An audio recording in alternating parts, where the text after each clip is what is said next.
Allahu Akbar Allah. Assalamualaikum warahmatullahi wabarakatuh. Innal hamdalillah nahmaduhu wa nasta'inuhu wa nastaghfiruh wa na'udzu billahi min syururi anfusina wa sayyiati a'malina. May yahdihillahu fala mudhillalah wa may yudlil fala hadiyalah. Asyhadu an la ilaha illallah wahdahu la syarikalah wa asyhadu anna Muhammadan abduhu wa rasuluh la nabiyya ba'da. Saudara-saudaraku seiman dan seagama yang saya cintai, ibadah kurban tak luput dari cerita, yaitu Nabi Ibrahim alaihissalam.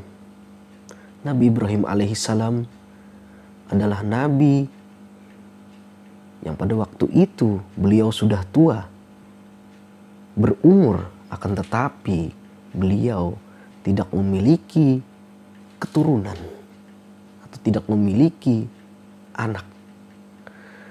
Seketika itu beliau berdoa kepada Allah Subhanahu wa Ta'ala,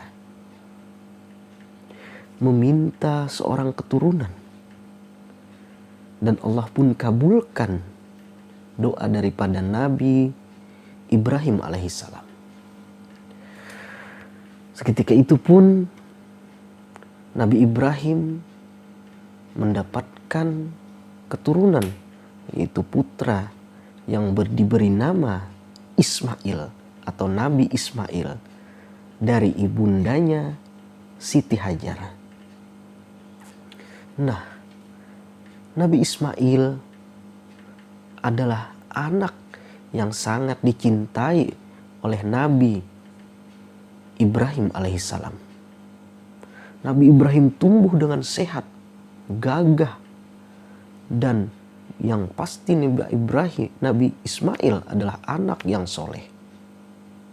Saudara-saudaraku, Nabi Ibrahim alaihissalam di sini mendapatkan suatu ujian. Pada suatu ketika, Nabi Ibrahim alaihissalam tertidur karena kelelahan. Dalam tidurnya, Nabi Ibrahim alaihissalam mendapatkan wahyu atau perintah dari Allah Subhanahu wa Ta'ala untuk mengorbankan atau menyembelih anaknya, yaitu Nabi Ismail alaihissalam. Nabi Ibrahim pun gundah gulana dan bersedih hatinya. Bahkan Nabi Ibrahim sampai digoda syaitan untuk tidak menyembelih putra kesayangannya, darah dagingnya sendiri, yaitu Nabi Ismail alaihissalam. Akan tetapi karena ini perintah Allah Subhanahu wa Ta'ala, Nabi Ibrahim pun menyampaikan mimpinya ini kepada anaknya, yaitu Nabi Ismail alaihissalam. Apa saudara-saudaraku sekalian jawab Nabi Ismail alaihissalam? Nabi Ismail menjawab, "Wahai ayahanda, ini adalah perintah Allah, maka laksanakanlah perintah tersebut. Aku rela dan ikhlas disembelih oleh ayahanda karena ini merupakan perintah Allah." Saudara-saudaraku seiman dan seagama, kecintaan dua orang nabi, yaitu Nabi Ibrahim dan Nabi Ismail alaihissalam kepada Allah Subhanahu wa Ta'ala membuktikan bagaimana ikatan antara ayah dan anak akan tetapi ingin dipisahkan oleh Allah Subhanahu wa Ta'ala dengan cara menyembelihnya dan mengorbankannya. Di sini mereka diuji, kedua nabi tersebut. Akan tetapi karena kecintaan dan ketakwaan mereka kepada Allah Subhanahu wa Ta'ala. Akhirnya mereka rela berkorban kedua-duanya. Akhirnya dilaksanakanlah penyembelihan daripada Nabi Ismail yang diperintahkan oleh Allah Subhanahu wa Ta'ala. Kan tetapi Nabi Ismail berpesan kepada ayahnya. 3 pesan yang disampaikan Nabi Ismail kepada ayahandanya Nabi Ibrahim. Yang pertama, wahai ayahanda, tajamkanlah pisau untuk menyembelihku, supaya pada waktu menyembelih nanti aku tidak merasa sakit. Yang kedua, tutuplah mataku seandainya aku tidak bisa melihat dan ayahanda tidak bisa melihat mataku. Nantinya pada waktu disembelih, seandainya ayahanda melihat mataku, maka ayahanda tidak akan bisa menyembelih aku.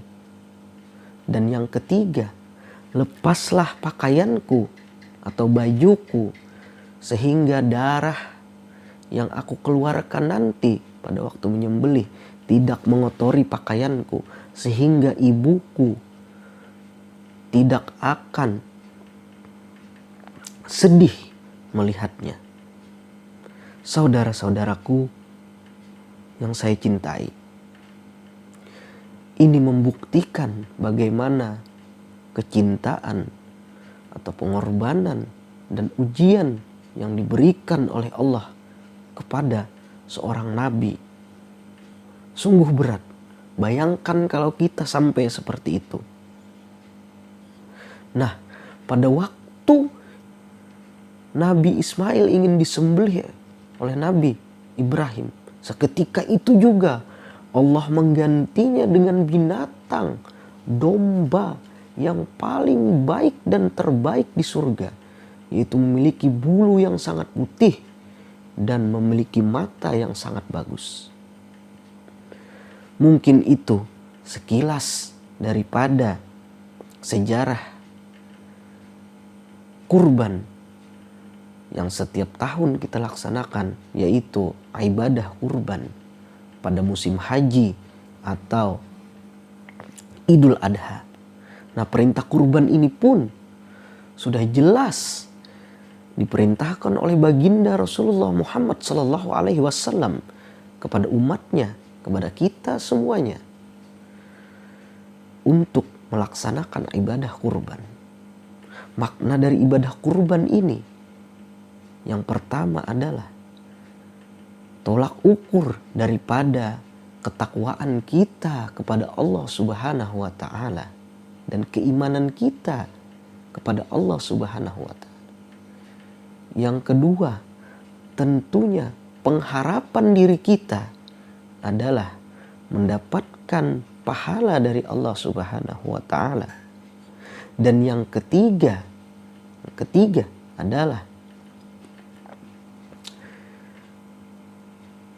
kita saling bantu-membantu, saling tolong-menolong, dan silaturahmi kita tetap saling terjalin antara sesama kita, sesama muslim dan sesama manusia.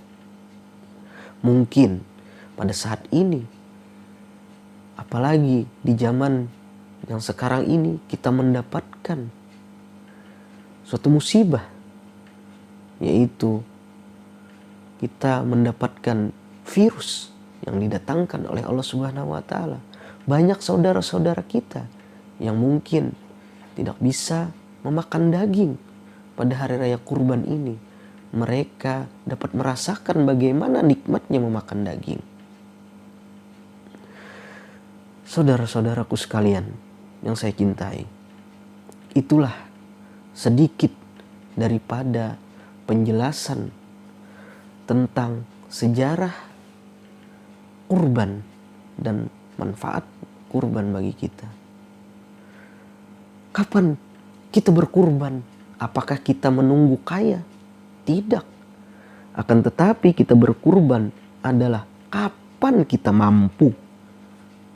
Banyak orang kaya, tapi dia tidak mampu untuk berkurban. Akan tetapi orang yang pendapatannya pas-pasan, orang yang mungkin gajinya sedikit, akan tetapi dia memiliki niat di dalam hati untuk berkurban. Akhirnya karena ada niat, pasti ada jalan. Dan Allah kabulkan niatnya tersebut. Sembari dia berusaha dan berdoa, akhirnya dia bisa melaksanakan ibadah kurban.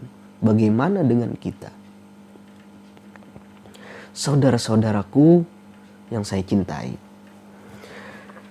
kami dari Istana Kurban,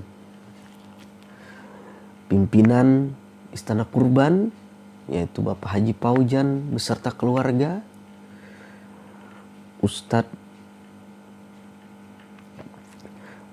Ahmad Jajuli beserta keluarga, dan saya Adiansah beserta keluarga. Moto kami, hewan kurban sehat dan sesuai syariat. Terima kasih kepada saudara-saudara dan rekan-rekan sekalian, saudaraku semuanya sekalian yang telah membeli hewan kurban di tempat kami atau Istana Kurban. Kami ucapkan ribuan terima kasih yang sebesar-besarnya. Mudah-mudahan hewan kurban yang dibeli di tempat kami mendapatkan hewan yang terbaik untuk saudara-saudaraku sekalian berkurban. Karena hewan kurban di tempat kami selalu kami mementingkan, yaitu mutu daripada hewan ternak tersebut. Dan juga tak lupa kami sampaikan kepada saudara-saudaraku, mudah-mudahan kurban saudaraku sekalian diterima oleh Allah Subhanahu wa Ta'ala. Kami segenap pimpinan dan pengurus Istana Kurban mengucapkan minal aizin wal faizin, mohon maaf lahir dan batin.